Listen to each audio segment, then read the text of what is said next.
Have you ever gotten stuck working on a coding problem? I mean, really stuck. This isn't just, 20 minutes and then you figure it out. This is, you have no idea what to do, right? No clue what your next step is, no clue who to turn to. ChatGPT fails, Google fails. You don't know how to solve this problem. That kind of stuck.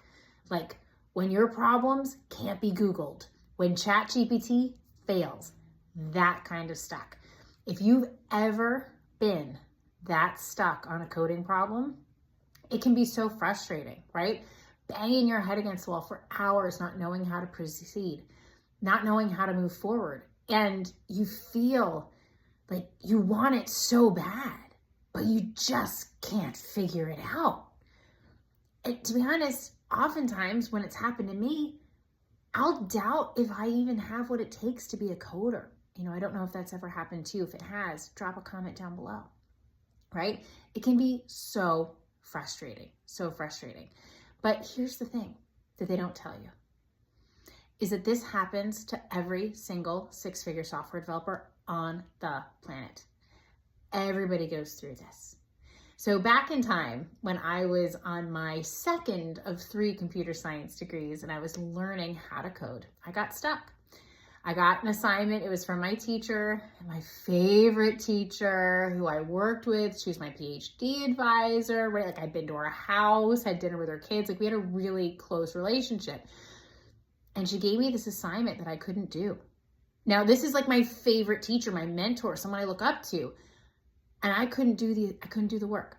Imagine if you were on the job and this happened, right? Because I was her graduate student. Technically, she was also paying me, right? So, if this has ever happened to you, you can remember how frustrating that is and how scary, how fearful. Oh my goodness, I don't know how to solve this problem. What am I going to do? And it wasn't just me. It was me and a friend of mine who was also one of her students. We were both in her research lab. We worked really closely with her. We'd been to her house before, for dinner. We'd met her family. And neither of us knew how to do this assignment. Neither of us could figure it out. And so we were sitting there. We were on my friend's couch. It was a futon, right? It was a grad student apartment. I think we baked some cookies, right? Just to pass the time and see if something would jog in our memory. And I remember figuring it out. It happened in a moment, this light bulb moment. I was like, oh, this is how we do it.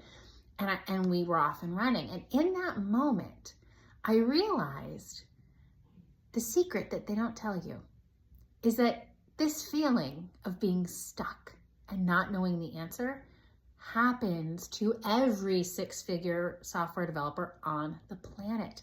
The difference, right? What separates someone who goes on to become an amazing six-figure software developer and someone who gets stuck never getting their ship off the ground is that a six-figure software developer, a professional, knows how to solve it.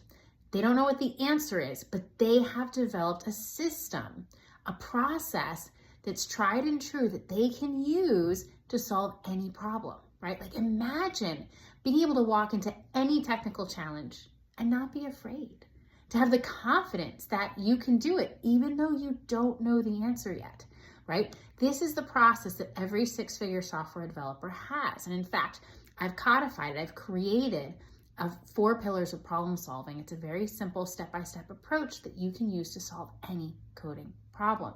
And so professional six-figure software developers all have this. They have this system down, and they've developed techniques to help themselves unlock their higher thinking abilities to be able to solve these tough problems. They know how to put their mind into a state where they can actually solve really hard problems that they normally couldn't solve.